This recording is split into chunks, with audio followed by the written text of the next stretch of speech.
Okay, now we are discussing the structure of sperm. Sperm's structure ne kurichana ippo nammal discuss cheyyunnathu. Okay, a mammalian or a human sperm, it is the smallest cell in the human body. മനുഷ്യ ശരീരത്തിലെ ഏറ്റവും ചെറിയ സെല്ലാണ് ഏതാണ്? Sperm.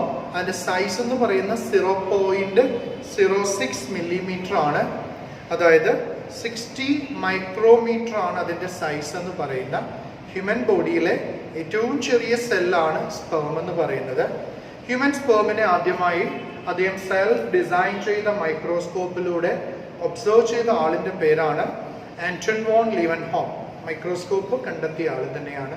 അദ്ദേഹം self design ചെയ്ത മൈക്രോസ്കോപ്പിലൂടെ 1677 സ്പേമിനെ ആദ്യമായിട്ട് observe ചെയ്ത ആളിന്റെ പേര് ആന്റൺ വോൺ ലീവൻഹോക്ക് ആണ്. മൈക്രോസ്കോപ്പിക് ആയിട്ടുള്ള മോട്ടൈൽ ആയിട്ടുള്ള മെയിൽ സെക്സ് സെല്ലാണ് sperm. Okay, sperm is haploid motile male sex സെല്ലാണ്. ഹാപ്ലോയിഡ് ആയിട്ടുള്ള മോട്ടൈൽ ആയിട്ടുള്ള മെയിൽ സെക്സ് സെൽസിനെയാണ് we call it as what sperm. അതിന്റെ സൈസ് നമ്മൾ പറഞ്ഞു 60 മൈക്രോമീറ്റർ, ദാറ്റ് 0.06 മില്ലിമീറ്റർ ആണ് അതിന്റെ ലോങ് സൈസ് എന്ന് പറയുന്നത്. മൊത്തത്തിൽ സ്പേമിനെ കവർ ചെയ്തുകൊണ്ടൊരു പ്ലാസ്മ മെമ്പറൈൻ ലെയർ ഉണ്ട്. അതിന്റെ ഇലക്ട്രോൺ മൈക്രോസ്കോപ്പിക് സ്റ്റഡീസ് റിവീൽസ് ചെയ്യുന്ന സ്പേമിന് 3 റീജിയൻ ഉണ്ട്. ഈ ഫസ്റ്റ് റീജിയൻ ഹെഡ് എന്ന് അറിയപ്പെടുന്നുണ്ട്, നെക്ക് ഉണ്ട്, മിഡിൽ പീസ് ഉണ്ട്. ഈ മിഡിൽ പീസ് കണ്ടിന്യൂ ചെയ്തിട്ട് ടെയിൽ എന്ന് പറയുന്ന ഒരു റീജിയനും കൂടിയുണ്ട്. 4 റീജിയൻ വേണമെങ്കിൽ നമുക്ക് പറയാം. ഒരു ഹ്യൂമൻ സ്പേമില് 4 റീജിയൻ ആണ് ഇമ്പോർട്ടന്റ് ആയിട്ടുള്ളത്. It include head, neck, middle piece and tail. Head ഉണ്ട്, നെക്ക് ഉണ്ട്, മിഡിൽ പീസ് ഉണ്ട്, ടെയിൽ ഉണ്ട്. ഇലക്ട്രോൺ മൈക്രോസ്കോപ്പിലൂടെ നോക്കുമ്പോൾ മാത്രമാണ് ഇതുപോലെ കാണപ്പെടുക. ഹെഡ് ഉണ്ട്. ഹെഡിനകത്ത് ഫസ്റ്റ് ഓഫ് ഓൾ എന്തുണ്ടായിരിക്കും? ഹെഡ് എന്ന് പറയുന്ന ഫസ്റ്റ് റീജിയൻ ആണ്. സ്പേമിന്റെ ഫസ്റ്റ് റീജിയൻ ആണ് ഹെഡ് എന്ന് പറയുന്ന റീജിയൻ ആണ്. ഹെഡിനകത്ത് ഓവൽ ഷേപ്ഡ് എന്തുണ്ടായിരിക്കും? ഓവൽ ഷേപ്ഡ് ആയിട്ടുള്ള അക്രോസോം. കണ്ടത് ഓവൽ ഷേപ്ഡ് അക്രോസോം ഉണ്ട്. സ്കാറ്റേർഡ് ആയിട്ടുള്ള ന്യൂക്ലിയസ് ഉണ്ടായിരിക്കും. പെറ്റേണൽ ഫാദറിൽ നിന്ന് അച്ഛനിൽ നിന്ന് എന്തെങ്കിലും അച്ഛനിൽ നിന്ന് ക്യാരക്ടേഴ്സ് മക്കളിലേക്ക് കിട്ടുന്ന ഈ ന്യൂക്ലിയസിൽ നിന്നാണ് കിട്ടുന്ന. ഈ അക്രോസോം എന്ന് പറയുന്ന ടോപ്പിലുള്ള അക്രോസോം എന്ന് പറയുന്ന ഒരു സ്ട്രക്ചർ ഉണ്ട്. ഈ അക്രോസോം എന്ന് പറയുന്ന it's an modified Golgi apparatus. ഒരു മോഡിഫൈഡ് ഗോൾഗി അപ്പാരറ്റസ് അല്ലെങ്കിൽ ഗോൾഗി ബോഡിയാണ്. ഈ അക്രോസോമിന്റെ അകത്ത് ലിപ്റ്റിക് എൻസൈം ഫെർട്ടിലൈസേഷൻ നടക്കുന്ന സമയത്ത് ഓവത്തിന്റെ എൻവലപ്സിനെ ഡിസോൾവ് ചെയ്യാനുള്ള എൻസൈംസ് ആണ് ഈ അക്രോസോമിന്റെ അകത്തുള്ളത്. Like hyaluronidase, corona penetrating enzyme and zonalysin. ഈ 3 ലിപ്റ്റിക് എൻസൈംസ് ആണ് അക്രോസോമിന്റെ അകത്തുള്ളത്. ഫെർട്ടിലൈസേഷൻ ഉണ്ടാകുന്ന സമയത്ത് സ്പേമിന്റെ ഹെഡും അക്രോസോമും ബ്രേക്ക് ആയിട്ട് ആ എൻസൈംസ് ഓവത്തിൽ വന്ന് കോണ്ടാക്ട് ചെയ്തിട്ട് ഓവത്തിന്റെ 4 എൻവലപ്സിനെയും ഡിസോൾവ് ചെയ്യാൻ ഹെൽപ്പ് ചെയ്യുന്ന എൻസൈംസ് ആണ് അക്രോസോമിന്റെ അകത്തുള്ള. എക്സാമിന് ചോദിച്ചിട്ടുണ്ട് what is acrosome. It is A modified Golgi apparatus ആണ്. അതൊരു മോഡിഫൈഡ് ആയിട്ടുള്ള എന്താണ്? ഗോൾഗി കോംപ്ലക്സ് അല്ലെങ്കിൽ ഗോൾഗി അപ്പാരറ്റസ് ആണ്. ഏതാണ്? അക്രോസോം എന്നറിയപ്പെടുന്ന. അക്രോസോം ഒരു മോഡിഫൈഡ് ഗോൾഗി അപ്പാരറ്റസ് അല്ലെങ്കിൽ എന്ത് വിളിക്കാം? ഗോൾഗി കോംപ്ലക്സ് ആണ്. അക്രോസോം കഴിഞ്ഞിട്ട് ന്യൂക്ലിയസ് എന്ന് പറയുന്ന സ്ട്രക്ചർ ഉണ്ട്. ന്യൂക്ലിയസിന്റെ അകത്ത് എന്താണുള്ളത്? ഇറ്റ്സ് കണ്ടൈൻസ് അതിനകത്ത് പെറ്റേണൽ ക്യാരക്ടേഴ്സിനുള്ളതുണ്ട്.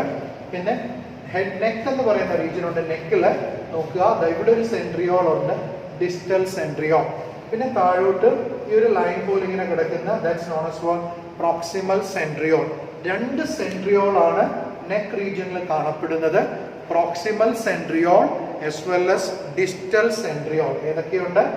ഡിസ്റ്റൽ സെൻട്രിയോളും ഉണ്ട്, പ്രോക്സിമൽ സെൻട്രിയോളും ഉണ്ട്. ആക്ച്വലി ഫെർട്ടിലൈസേഷൻ നടന്നതിന് ശേഷം ഫെർട്ടിലൈസേഷൻ നടക്കുന്ന ടൈമിൽ ഈ ന്യൂക്ലിയസും ഈ ഡിസ്റ്റൽ സെൻട്രിയോളും മാത്രമാണ് ഓവത്തിന്റെ ഉള്ളിൽ എൻ്റർ ആകുന്നത്. അല്ലെങ്കിൽ സ്പേം കംപ്ലീറ്റ് ആയിട്ട് ഓവത്തിന്റെ ഉള്ളിൽ എൻ്റർ ആകുന്നില്ല. ഈ ന്യൂക്ലിയസ് കാരണം അക്രോസോം പൊട്ടിയിട്ടാണ് ഓവത്തിന്റെ ആ എൻസൈം റിലീസ്ഡ് ആയിട്ടാണ് ഓവത്തിന്റെ എൻവലപ്സിനെ ഡിസോൾവ് ചെയ്യുന്നത്. അതിനുശേഷമുള്ള ഈ ന്യൂക്ലിയസ്, ഇവിടെ ന്യൂക്ലിയസ് ഉണ്ടായിരിക്കും, സ്പേം ന്യൂക്ലിയസ് ഉണ്ടായിരിക്കും. ഈ ന്യൂക്ലിയസും ഈ ഡിസ്റ്റൽ സെൻട്രിയോളും മാത്രമാണ് ഓവത്തിനകത്ത് എൻ്റർ ആവുക. ഈ ഡിസ്റ്റൽ സെൻട്രിയോൾ എത്തിയിട്ടാണ് ഓവത്തിൻ്റെ ആ സെക്കൻഡ് മിയോട്ടിക് ഡിവിഷൻ, അതായത് ഓവത്തിൻ്റെ ഫസ്റ്റ് മിയോട്ടിക് ഡിവിഷൻ, അതായത് സെക്കൻഡറി യൂസൈറ്റ് സ്റ്റേജിലാണ് ആക്ച്വലി എന്ത് ചെയ്യുന്ന സെക്കൻഡറി യൂസൈറ്റിന് മിയോസിസ് സെക്കൻഡ് ഉണ്ടായ സ്റ്റേജിൽ നിന്ന് അതിനെ 100% കംപ്ലീറ്റ് ഫങ്ഷണൽ ഓവമാക്കി മാറ്റുന്ന ആ സെക്കൻഡ് മിയോട്ടിക് ഡിവിഷൻ ഉണ്ടാക്കുക എന്നുള്ളതാണ് ഡിസ്റ്റൽ സെൻട്രിയോളിന്റെ ഫങ്ഷൻ. ആ ഡിസ്റ്റൽ സെൻട്രിയോൾ ഓവത്തിനകത്ത് എൻ്റർ ആയിട്ടാണ് ആ ഓവം 100% ഫുള്ളി ഫങ്ഷണൽ ഓവമായിട്ട് മാറുക. 100% ആയിട്ടുള്ള ഫുള്ളി ഫങ്ഷണൽ ഓവമായിട്ട് മാറുന്ന അതിനുശേഷം മാത്രമാണ്. അത് കഴിഞ്ഞിട്ട് ഒരു പ്രോക്സിമൽ സെൻട്രിയോൾ ഉണ്ട്. ഈ നെക്ക് തൊട്ട്, അതായത് ഹെഡിൽ നിന്ന് നെക്ക് തൊട്ട് മിഡിൽ പീസ് ടെയിൽ വരെ ഈ ഹെഡിനെ അറ്റാച്ച് ചെയ്യുന്ന സ്ട്രക്ചറാണ് ദാറ്റ്സ് നോൺ ആസ് വാട്ട്. അതിനെ നമുക്ക് പ്രോക്സിമൽ സെൻട്രിയോൾ എന്ന് വിളിക്കാം. ഇതാണ് നെക്ക് റീജിയനിലുള്ളത്. നെക്ക് റീജിയനിൽ 2 സെൻട്രിയോൾ ഉണ്ട്, distal centriole as well as proximal centriole. Distal സെൻട്രിയോളും ഉണ്ട്, അതുപോലെ തന്നെ പ്രോക്സിമൽ സെൻട്രിയോളും ഉണ്ട്. മൂന്നാമത്തെ പാർട്ടാണ് മിഡിൽ പീസ്.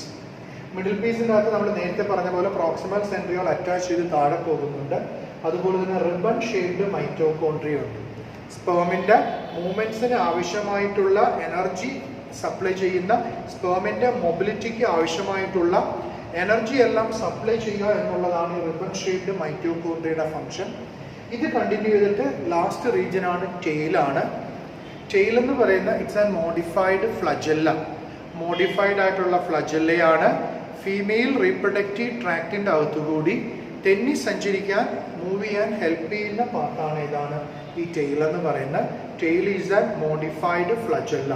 ഇത്രയുമാണ് സ്പേമിന്റെ ഇലക്ട്രോൺ മൈക്രോസ്കോപ്പിക് സ്റ്റഡീസ് റിവീൽ ചെയ്യുന്ന ഇത്രയും പാർട്ടുണ്ട്. Head, neck, middle piece and tail. Head എന്ന് പറയുന്ന റീജിയനിൽ എക്രോസോം ഉണ്ട്.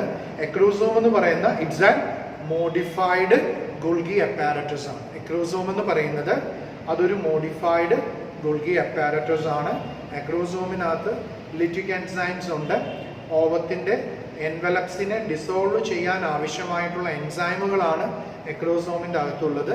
അത് കഴിഞ്ഞിട്ട് ന്യൂക്ലിയസ് ഉണ്ട്. പെറ്റേണൽ ക്യാരക്ടേഴ്സ് ഓഫ് സ്പ്രിങ്സിന് ഉണ്ടാകുന്ന ന്യൂക്ലിയസ് ഇതാണ്. നെക്ക് റീജിയനിൽ 2 സെൻട്രിയോൾ ആണുള്ളത്. Distal centriole as well as proximal centriole. Distal സെൻട്രിയോളും ഉണ്ട്, അതുപോലെ തന്നെ രണ്ടാമത്തെ പാർട്ടായിട്ടുള്ള പ്രോക്സിമൽ സെൻട്രിയോൾ ഉണ്ട്. 2 സെൻട്രിയോൾ ആണ് അതിൽ കാണപ്പെടുക, proximal centriole and distal centriole. Distal centriole ആണ് അത് ഓവത്തിനകത്തേക്ക് എൻ്റർ ആവുന്ന സെൻട്രിയോൾ ഡിസ്റ്റലും ന്യൂക്ലിയസും മാത്രമാണ്. ആ ഡിസ്റ്റൽ സെൻട്രിയോൾ ആണ് സെക്കൻഡ് മിയോട്ടിക് ഡിവിഷനെ പിന്നീട് ഇനിഷ്യേറ്റ് ചെയ്യുന്നത്. മിഡിൽ പീസിൻ്റെ അകത്ത് പ്രോക്സിമൽ സെൻട്രിയോളിന്റെ കണ്ടിന്യൂഷൻ ആയിട്ട് ടെയിൽ വരെ പോകുന്ന അതുകൊണ്ട്. അതുപോലെ റിബൺ ഷേപ്ഡ് മൈറ്റോകോൺട്രിയ ഉണ്ട്. സ്പേമിന്റെ മൊബിലിറ്റിക്ക് ആവശ്യമായിട്ടുള്ള എല്ലാ എനർജിയും സപ്ലൈ ചെയ്യുന്നത് എവിടെ നിന്നായിരിക്കും? ഈ റിബൺ ഷേപ്ഡ് മൈറ്റോകോൺട്രിയ എന്നായിരിക്കും അത് സപ്ലൈ ചെയ്യുന്നത്. അതുപോലെ തന്നെ ടെയിൽ ഉണ്ടായിരിക്കും. ഏറ്റവും ലാസ്റ്റിൽ എന്തുണ്ടായിരിക്കും? ടെയിൽ എന്ന് പറയുന്ന സ്ട്രക്ചർ ഉണ്ടായിരിക്കും. അതൊരു മോഡിഫൈഡ് ഫ്ലജെല്ല ആയിരിക്കും. ഫീമെയിൽ റീപ്രൊഡക്റ്റീവ് ട്രാക്റ്റിന്റെ അകത്തുകൂടി മൂവ്മെന്റിന്, അൻഡുലേറ്റിംഗ് മൂവ്മെന്റ്, തെന്നി വാലുകൊണ്ട് തെന്നിയാണ് ഫീമെയിൽ റീപ്രൊഡക്റ്റീവ് ട്രാക്റ്റിന്റെ അകത്ത് സ്പേം മൂവ് ചെയ്യുന്ന. ആ അൻഡുലേറ്റിംഗ് മൂവ്മെന്റിനെ സഹായിക്കുന്ന സ്ട്രക്ചറാണ് ഏതാണ്? ടെയിൽ എന്ന് പറയുന്ന സ്ട്രക്ചറാണ്. ഇത്രയുമാണ് ഒരു ഹ്യൂമൻ സ്പേമിന്റെ ഇമ്പോർട്ടൻ്റ് ആയിട്ടുള്ളത്. മനസ്സിലായി എന്ന് വിചാരിക്കുന്നു. ഓക്കെ, സോ ദിസ് ഈസ് സ്പേമിന്റെ സ്ട്രക്ചറാണ് നമ്മൾ ഡിസ്കസ് ചെയ്യുന്നത്.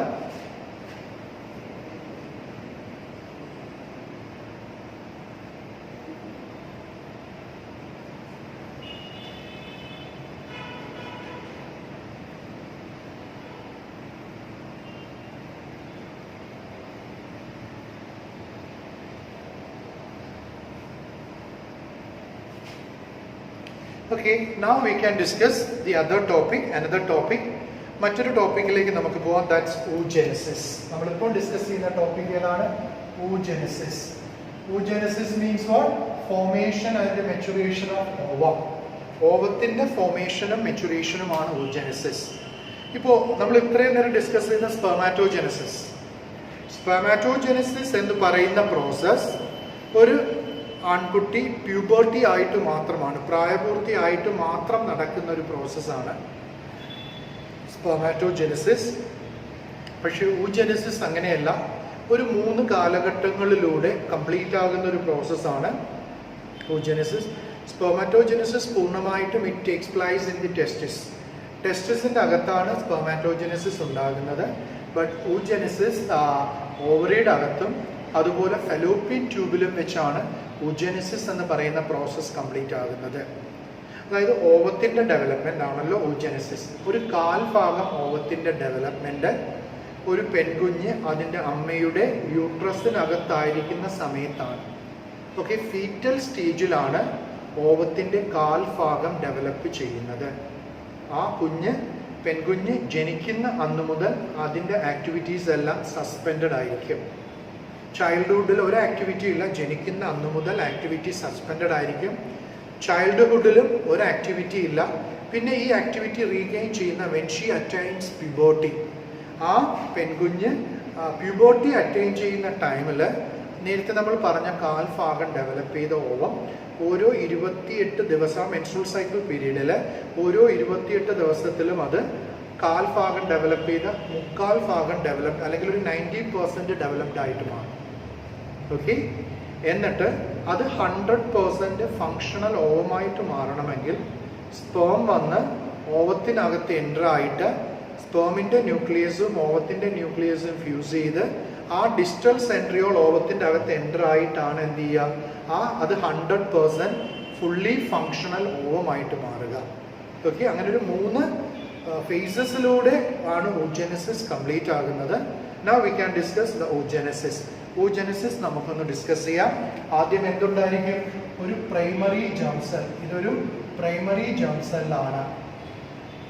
ഒരു പ്രൈമറി ജേം സെല്ലാണ്. സ്പേം ഉണ്ടായ പോലെ തന്നെ ഇതൊരു ഡിപ്ലോയിഡ് ആയിട്ടുള്ള പ്രൈമറി ജേം സെല്ലാണ്. അതിന് മൈറ്റോട്ടിക് ഡിവിഷൻ ഉണ്ടായിട്ട് ആദ്യം 2 ഡിപ്ലോയിഡ് ആയിട്ടുള്ള സെല്ലുണ്ടാവും. അതിൽ ഓരോന്നിൽ നിന്ന് വീണ്ടും 2 സെൽ, അങ്ങനെ മൊത്തം ഒരു 4 സെല്ലുണ്ടാവും. അതെല്ലാം ഡിപ്ലോയിഡ് ആയിട്ടുള്ള സെല്ല് തന്നെയാണ് ഉണ്ടായത്.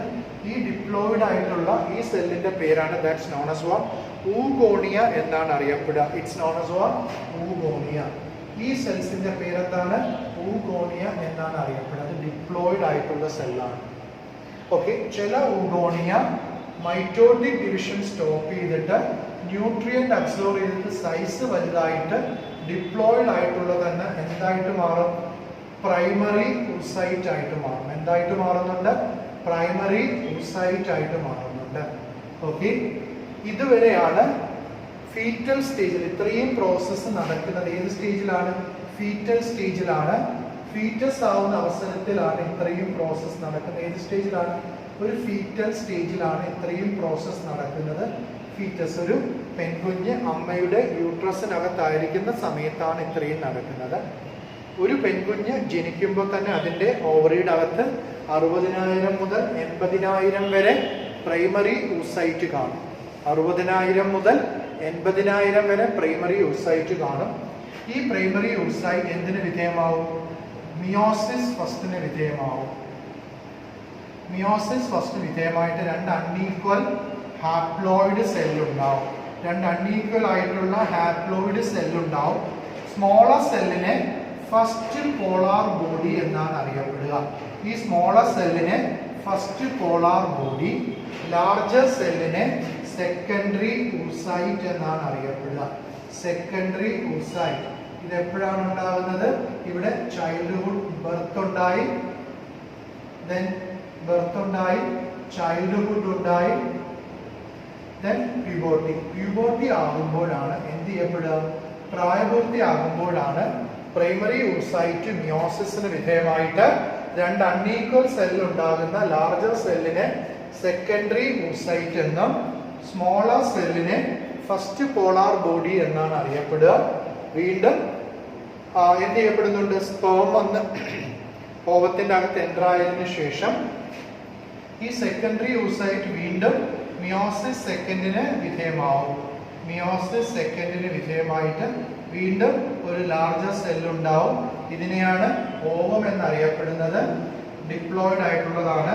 ഒരു സ്മോൾ സെക്കൻഡ് പോളാർ ബോഡിയും ഫോം ചെയ്യും. എന്ത് ഫോം ചെയ്യും? സ്മോൾ സെക്കൻഡ് പോളാർ ബോഡിയും ഫോം ചെയ്യും. പോളാർ ബോഡിക്ക് റീപ്രൊഡക്ഷനിൽ പ്രത്യേകിച്ച് റോളൊന്നും ഇല്ലാത്തത് കൊണ്ട് അത് ഗ്രാജുവലി ഡീജനറേറ്റ് ചെയ്തു പോകും. ഇത് നടക്കുന്ന പ്യൂബർട്ടി ആയതിനു ശേഷമാണ് ഇത്രയും പ്രോസസ്സ് നടക്കുന്നത്. ഇത് ഇത്രയും ചൈൽഡ്ഹുഡിൽ, അതായത് പ്രൈമറി oocyte വരെ നടക്കുന്നത് എപ്പോഴാണ്? എംബ്രിയോണിക് സ്റ്റേജിൽ. പിന്നെ ജനിക്കുന്ന അന്ന് മുതൽ ആക്ടിവിറ്റി സസ്പെൻഡഡ് ആണ്. പ്യൂബർട്ടി അറ്റൈൻ ചെയ്യുമ്പോൾ പ്രൈമറി oocyte എന്തായിട്ട് മാറും? പ്യൂബർട്ടി ആവുമ്പോൾ സെക്കൻഡറി oocyte ആയിട്ട് മാറും. മിയോസിസ് ഫസ്റ്റിലൂടെ, മിയോസിസ് സെക്കൻഡിലൂടെ ഈ സെക്കൻഡറി oocyte എന്തായിട്ട് മാറുന്നുണ്ട്? ഓവമായിട്ട് മാറുന്നു. ഇങ്ങനെയാണ് oogenesis എന്ന് പറയുന്ന പ്രോസസ്സ് കംപ്ലീറ്റ് ആവുന്ന. ഈ oogenesis കംപ്ലീറ്റ് ആവുന്ന പക്ഷെ 3 കാലഘട്ടത്തിലൂടെയാണ്. ഒന്ന് എംബ്രിയോണിക് സ്റ്റേജിലാണ് ഒന്നുണ്ടാകുന്നത്. Primary oocyte oogonia, primary oocyte വരെ എംബ്രിയോണിക് സ്റ്റേജ്. പ്യൂബർട്ടി എത്തുമ്പോൾ പ്രൈമറി oocyte സെക്കൻഡറി oocyte ആയിട്ട് മാറുന്നുണ്ട്. പ്രൈമറി oocyte സെക്കൻഡറി oocyte ആയിട്ട് മാറുന്നുണ്ട്. അതുപോലെ തന്നെ ഈ സെക്കൻഡറി oocyte 100% ഫുള്ളി ഫങ്ഷണൽ ആയിട്ട് മാറുന്ന, ഓവം വന്ന് സ്പേമിനകത്ത് എൻ്റർ ആയതിനു ശേഷം മാത്രമാണ് ഇത് 100% ഫുള്ളി ഫങ്ഷണൽ ഓവമായിട്ട് മാറുന്നത്. ഓക്കെ, ഒരു പെൺകുഞ്ഞ് ജനിക്കുമ്പോൾ അതിൻ്റെ ഓവറിയുടെ അകത്ത് ഒരു 60 to 80,000 പ്രൈമറി oocyte ഉണ്ടായിരിക്കും. ഓവറിയുടെ അകത്താണ്, as we know, ഓവറിയുടെ അകത്താണ് ഈ പ്രോസസ്സ് നടക്കുന്നത്.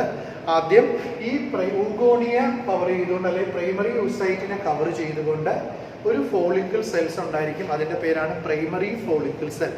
ഓവറിയുടെ അകത്ത് നടക്കുന്ന കാര്യമാണ് ഞാൻ ഈ പറയുന്നത്. പ്രൈമറി oocyte ആകുമ്പോൾ അതിനെ കവർ ചെയ്ത് ആദ്യം ഒരു ലെയർ സെല്ലുണ്ടായിരിക്കും. അതിൻ്റെ പേരാണ് പ്രൈമറി ഫോളിക്കിൾ സെൽ. വീണ്ടും ഒരു ലെയറും കൂടി വന്നിട്ട് അത് സെക്കൻഡറി ഫോളിക്കിൾ സെല്ലാവും. അപ്പോഴും അതിൻ്റെ അകത്ത് പ്രൈമറി oocyte ആണ്. പിന്നെ വീണ്ടും ഒരു ലെയറും കൂടി വരുമ്പോൾ അത് ടെർഷറി ഫോളിക്കിൾ സെല്ലാണ്. പ്രൈമറി oocyte കവർ ചെയ്ത് ആദ്യം പ്രൈമറി ഫോളിക്കിൾ സെൽ, ഒരു ലെയറും കൂടി അറ്റാച്ച് ചെയ്തിട്ട് അത് സെക്കൻഡറി ഫോളിക്കിൾ സെൽ, വീണ്ടും സെൽസ് വെളിയിൽ വന്ന് ആഡ് ചെയ്തിട്ട് അത് ടെർഷറി ഫോളിക്കിൾ സെല്ലായിട്ട് മാറും. ഓക്കെ, അപ്പോൾ അതിനുശേഷം ഈ പ്രൈമറി oocyte സെക്കൻഡറി oocyte ആയിട്ട് മാറുമ്പോൾ അതിനെ കവർ ചെയ്ത് നിൽക്കുന്ന മറ്റൊരു ലെയർ സെല്ലാണ്. അതിൻ്റെ പേരാണ് ഗ്രാഫിയൻ follicle. Primary oocyte secondary oocyte ആവുമ്പോൾ അതിനെ കവർ ചെയ്ത് നിൽക്കുന്ന സെൽസിൻ്റെ പേരാണ്, ദാറ്റ്സ് നോൺ ആസ്, ആ സെല്ലുകളെ നമുക്ക് എന്ത് വിളിക്കാൻ പറ്റും? It's known as what? ഗ്രാഫിയൻ follicle cells എന്നാണ് അറിയപ്പെടുന്നത്. It's known as what? ഗ്രാഫിയൻ follicle cells ആണ്. ഈ ഗ്രാഫിയൻ ഫോളിക്കിൾ സെൽസിന് ആക്ച്വലി ഓവുലേഷൻ നടക്കുന്ന സമയത്ത് ഓവറിയുടെ അകത്തുനിന്ന് പുറത്തു വരുന്നത് ഓവമല്ല, അത് സെക്കൻഡറി oocyte ആണ്. ഗ്രാഫിയൻ ഫോളിക്കിൾ സെൽസിനെ റപ്ചർ ചെയ്തുകൊണ്ട് പുറത്തു വരുന്നത് അത് സെക്കൻഡറി oocyte ആണ്. ഈ സെക്കൻഡറി oocyte ഓവമായിട്ട് മാറണമെങ്കിൽ അത് ഫലോപ്പിയൻ ട്യൂബിന്റെ ആംബുലറിക് ഇസ്തിമിക് ജംഗ്ഷനിൽ എത്തണം. കാരണം ഫലോപ്പിയൻ ട്യൂബിന്റെ ആംബുലറിക് ഇസ്തിമിക് ജംഗ്ഷനിൽ വെച്ചാണ് സ്പേം വന്ന് ഓവത്തിനകത്തേക്ക് എൻ്റർ ആവുന്നത്. അവിടെ വെച്ചാണത് സെക്കൻഡറി oocyte ആ 100% ഫങ്ഷണൽ ഓവമായിട്ട് മാറുന്നത്. ഓവമായിട്ട് മാറുന്നതിന് മുമ്പ് ഊറ്റിഡ് എന്ന് പറയുന്ന ഒരു ചെറിയ സ്ട്രക്ചർ കൂടിയുണ്ട്. ഊറ്റിഡ് ആയതിനു ശേഷമാണത് 100% ഓവമായിട്ട് ഡെവലപ്പ് ചെയ്യപ്പെടുന്നത്. ഊറ്റിഡ് ഉണ്ടായതിനു ശേഷമാണ്. ഇതാണ് oogenesis എന്ന് പറയുന്ന പ്രോസസ്സ് ഓവറിയുടെ അകത്ത് നടക്കുന്ന. ഒരിക്കൽ കൂടി ഞാൻ റിപ്പീറ്റ് ചെയ്യപ്പെടാം. ഓവറിയുടെ അകത്ത് ആദ്യം പ്രൈമറി oocyte ഉണ്ടാവും. അതിനെ കവർ ചെയ്തുകൊണ്ട് പ്രൈമറി ഫോളിക്കിൾ സെൽ, ഒരു ലെയറും കൂടി വന്നിട്ട് അത് സെക്കൻഡറി ഫോളിക്കിൾ സെല്ലായിട്ട് മാറും. ഒരു ലെയറും കൂടി വന്നിട്ട് അത് ടെർഷറി ഫോളിക്കിൾ സെല്ലായിട്ട് മാറും. അപ്പോഴെല്ലാം അതിൻ്റെ അകത്ത് പ്രൈമറി oocyte ആണുള്ളത്. എന്നിട്ട് ഈ tertiary follicle cell Graafian follicle സെല്ലായിട്ട് മാറും. അതെപ്പോഴാണ്? പ്യൂബർട്ടി ആകുമ്പോൾ. ഇത് പ്യൂബർട്ടി ഫീറ്റസ് സ്റ്റേജിലാണ്. ജനിക്കുന്ന അന്ന് മുതൽ ആക്ടിവിറ്റി സസ്പെൻഡഡ് ആണ്. പ്രൈമറി oocyteും അതുപോലെ തന്നെ ടെർഷറി ഫോളിക്കിൾ സെൽ. പ്യൂബർട്ടി ആകുമ്പോൾ ഈ ടെർഷറി ഫോളിക്കിൾ സെൽ ചേഞ്ച് ഉണ്ടായിട്ട് ഗ്രാഫിയൻ ഫോളിക്കിൾ ആയിട്ട് മാറും. അപ്പോൾ ഈ ഗ്രാഫിയൻ ഫോളിക്കിളിൻ്റെ അകത്തുള്ള സെല്ലെന്ന് പറയുന്നത് അപ്പോൾ പ്രൈമറി oocyte അല്ല, അത് സെക്കൻഡറി oocyte ആയിട്ട് മാറും. ഓക്കെ, അതാണ് ഓവറിയുടെ അകത്തുനിന്ന് ഓവുലേഷൻ വഴി പുറത്തു വരുന്ന സെക്കൻഡറി oocyte ആണ്.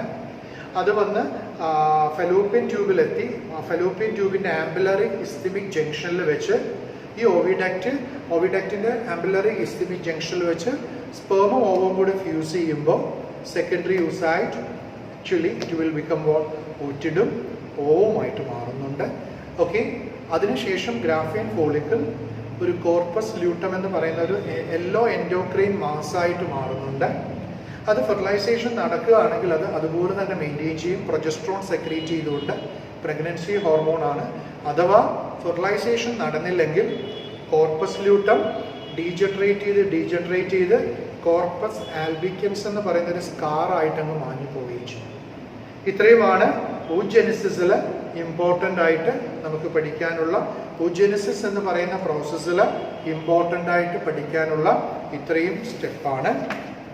അതിനുശേഷം ആ ഓവത്തിൻ്റെ സ്ട്രക്ചർ കൂടി ഒന്ന് നമുക്ക് ഡിസ്കസ് ചെയ്യാം. ഓവം എന്ന് പറയുന്ന സ്പെറിക്കൽ ആയിട്ടുള്ള, നോൺ മോട്ടൈൽ ആയിട്ടുള്ള, ഹാപ്ലോയിഡ് ആയിട്ടുള്ള ഫീമെയിൽ സെക്സ് സെല്ലാണ്. ഓക്കെ, ഓവം എന്ന് പറയുന്നത് നോൺ മോട്ടൈൽ ആയിട്ടുള്ള, ഹാപ്ലോയിഡ് ആയിട്ടുള്ള ഫീമെയിൽ സെക്സ് സെല്ലാണ്. സൈസ് എന്ന് പറയുന്ന 0.2 മില്ലിമീറ്റർ ആണ്. ഹ്യൂമൻ ബോഡിയിലെ ഏറ്റവും വലിയ സെല്ലാണ് ഓവം. അനിമൽ ബോഡിയിൽ നമുക്കറിയാം ലോകത്തിലെ ഏറ്റവും വലിയ സെല്ലെന്ന് പറയുന്ന ഓസ്ട്രിച്ചിൻ്റെ എഗ്ഗാണ്. കോഴിമുട്ട എന്ന് പറയുന്നത് ഒരു സെല്ലാണ്. ആ മുട്ടയുടെ ആ വെള്ള എന്ന് പറയുന്ന മുട്ടയുടെ വെള്ള നിറത്തിലുള്ള ദാറ്റ് സൈറ്റോപ്ലാസമാണ്. ആ യെല്ലോ കളറിൽ മഞ്ഞ നിറത്തിൽ കാണപ്പെടുന്ന അതിൻ്റെ ന്യൂക്ലിയസ് ആണ്. മുട്ട നമ്മൾ അവിച്ചെടുക്കുമ്പോൾ ഒരു വെള്ള പാട പോലത്തെ ഒരെണ്ണം കിട്ടുന്നത് അതിൻ്റെ പ്ലാസ്മ മെംബ്രെയിനാണ്. അപ്പോൾ ഹ്യൂമൻ ബോഡിയിലെ ഓവം എന്ന് പറയുന്ന ലാർജസ്റ്റ് സെല്ലാണ്. ഈ ഓവത്തിനെ കവർ ചെയ്തുകൊണ്ട് 4 എൻവലപ്സ് ആണ് കാണപ്പെടുന്ന. Plasma membrane, vitelline membrane, zona pellucida and corona radiator. ഓവത്തിനെ കവർ ചെയ്തുകൊണ്ട് 4 എൻവലപ്സ് ഉണ്ട്. എൻവലപ്സിന്റെ പേര് മറക്കണ്ട, അകത്തുനിന്ന് പുറത്തോട്ട് ഞാൻ പറയാണ്. ഫ്രം ഇന്നർ ടു ഔട്ട്സൈഡ് ആദ്യം പ്ലാസ്മ മെംബ്രെയിൻ ആണ്, ഇന്നർമോസ്റ്റ് ലെയർ ആണ്. അത് കഴിഞ്ഞിട്ട് വിറ്റ്ലൈൻ മെംബ്രെയിൻ രണ്ടാമത്തെ ലെയർ ആണ്. വിറ്റ്ലൈൻ മെംബ്രെയിൻ ആണ് പ്ലാസ്മ മെംബ്രെയിനുമായിട്ട് അറ്റാച്ച് ചെയ്ത് നിൽക്കുന്ന മെംബ്രെയിൻ ആണ്. അത് കഴിഞ്ഞിട്ട് സോണ പെലൂസിഡ എന്ന് പറയുന്ന ഔട്ടർ ടു വിറ്റ്ലൈൻ മെംബ്രെയിൻ ആയിട്ട് കാണും. ഏറ്റവും അവസാനം കാണുന്ന കൊറോണ റേഡിയേറ്റ എന്ന് പറയുന്ന ലെയർ ആണ്. അതിൽ ഫോളിക്കിൾ സെൽസും കൂടി കാണും. Corona radiata with what? Follicle cells. ഇതാണ് ഓവത്തിനെ കവർ ചെയ്ത് നിൽക്കുന്ന എൻവലപ്സ്. ഓവത്തിന്റെ സ്ട്രക്ചർ ചോദിച്ചാൽ നമുക്ക് ഇത്രയും പാർട്സ് പറയാം. Plasma membrane, vitelline membrane, zona pellucida, corona radiata with follicle cell. I repeat, plasma membrane, vitelline membrane, zona pellucida, then last one corona radiata with what? Follicle cell. ഇത്രയുമാണ് ഒരു ഓവത്തിന്റെ envelops ആയിട്ട് നമുക്ക് പറയാൻ സാധിക്കുന്നത്. ഓവത്തിന്റെ 4 എൻവലപ്സ് ആണ് ഇത്രയും. Okay, then അതുപോലെ എക്സാമിന് ചോദിച്ചിട്ടുള്ള മറ്റൊരു ടോപ്പിക്കാണ് സ്പെർമാറ്റോജെനസിസും അതുപോലെ oogenesis തമ്മിലുള്ള ഡിഫറൻസും. അതും ഇമ്പോർട്ടൻ്റ് ആണ്. സ്പെർമാറ്റോജെനസിസും oogenesis തമ്മിലുള്ള ഡിഫറൻസ് ആണ്. അത് നമുക്ക് ഇപ്പോൾ ഒന്ന് ഡിസ്കസ് ചെയ്യാം. സ്പെർമാറ്റോജെനസിസ് എവിടെയാണ് നടക്കുന്നത്? Spermatogenesis takes place in the testis. oogenesis നടക്കുന്നത് ഓവറിയിലും അതുപോലെ തന്നെ കംപ്ലീറ്റ് ആവുന്നത് ഫെലോപ്പിയൻ ട്യൂബിലും. ഓവറിയിൽ ബിഗിൻ ചെയ്തിട്ടത് ഫെലോപ്പിയൻ ട്യൂബിൽ വെച്ച് കംപ്ലീറ്റ് ആകുന്നുണ്ട്. അതുപോലെ തന്നെ സ്പെർമാറ്റോജെനസിസിൽ ലിമിറ്റഡ് ഗ്രോത്ത് ഫേസ് ആണുള്ളത്.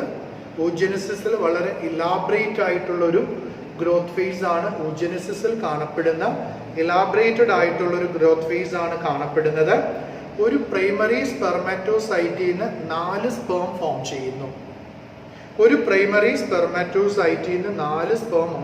ചെയ്യുന്നു. അതേസമയം ഒരു പ്രൈമറി oocyte നിന്ന് ഒരു ഓവം മാത്രമാണ് ഫോം ചെയ്യുന്നത്. ഒരു പ്രൈമറി സ്പെർമാറ്റോസൈറ്റിൽ നിന്ന് 4 സ്പേമാണ് ഫോം ചെയ്യുന്ന. ഒരു പ്രൈമറി oocyte നിന്ന് ഒരു ഓവം മാത്രമാണ് ഫോം ചെയ്യുന്നത്. സ്പെർമാറ്റോജെനസിസിൽ പോളാർ ബോഡീസ് ഉണ്ടാകുന്നില്ല. അതേസമയം oogenesisൽ എന്തുണ്ടാകുന്നുണ്ട്? പോളാർ ബോഡീസ് ഫോം ചെയ്യുന്നുണ്ട് oogenesisൽ. അതുപോലെ തന്നെ spermatogenesis occurs only after puberty. ഒരു ആൺകുട്ടിക്ക് പ്യൂബർട്ടി ആയതിനു ശേഷം മാത്രമാണ് സ്പെർമാറ്റോജെനസിസ് നടക്കുക. oogenesis ബിഗിൻസ് അറ്റ് എപ്പോഴാണ് ബിഗിൻ ചെയ്യുന്നത്? Embryonic stage. then activity is suspended at the time of birth, childhood. The activity regains when she attains puberty. Puberty attain ചെയ്യുമ്പോൾ regain ചെയ്തിട്ട് ഒരു 12 to 15 years of ഏജിലാണ്.